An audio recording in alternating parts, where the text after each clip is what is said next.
2009 সালের 25 ও 26 ফেব্রুয়ারি তৎকালীন বিডিআরের সদর দপ্তর পিলখানায় ঘটে নারকীয় হত্যাযজ্ঞ। বিদ্রোহের নামে পিলখানার ভেতরে হত্যা করা হয় 57 সেনা কর্মকর্তাকে।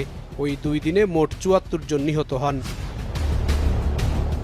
এই ঘটনায় হত্যা ও বিস্ফোরক আইনে 2টি মামলা দায়ের করা হয়। হত্যা মামলায় 2013 সালের 5 নভেম্বর 152 জনকে ফাঁসির রায় দেয় ঢাকার বিশেষ জজ আদালত। যাবজ্জীবন কারাদণ্ড দেয়া হয় 161 জনকে, আর 10 বছর করে সাজা পান 256 জন। খালাস দেয়া হয় 568 জনকে। পরে 2017 সালের 26 ও 27 নভেম্বর 139 জনকে মৃত্যুদণ্ডের রায় দেন হাইকোর্ট। উচ্চ আদালত যাবজ্জীবন দণ্ড দেয় 185 জনকে।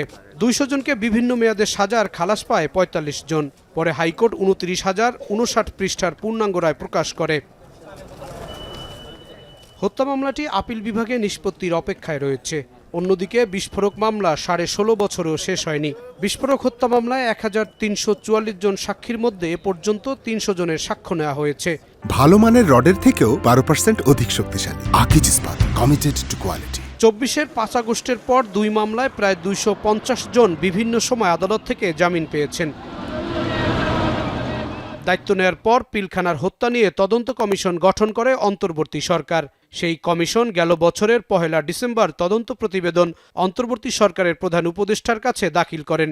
এতে শেখ হাসিনা, সাবেক সেনাপ্রধান মঈনু আহমেদ সহ অনেকের সম্পৃক্ততার কথা উল্লেখ করেন। আন্তর্জাতিক অপরাধ ট্রাইব্যুনালে বিডিআর বিদ্রোহের ঘটনায় হত্যাকাণ্ডের বিচারের জন্য অভিযোগ দেওয়া হয়েছে। এদিকে বিএনপির নতুন সরকারের স্বরাষ্ট্রমন্ত্রী সালাউদ্দিন আহমেদ জানান, বিডিআর বিদ্রোহের ঘটনা নতুন করে তদন্ত করবে সরকার।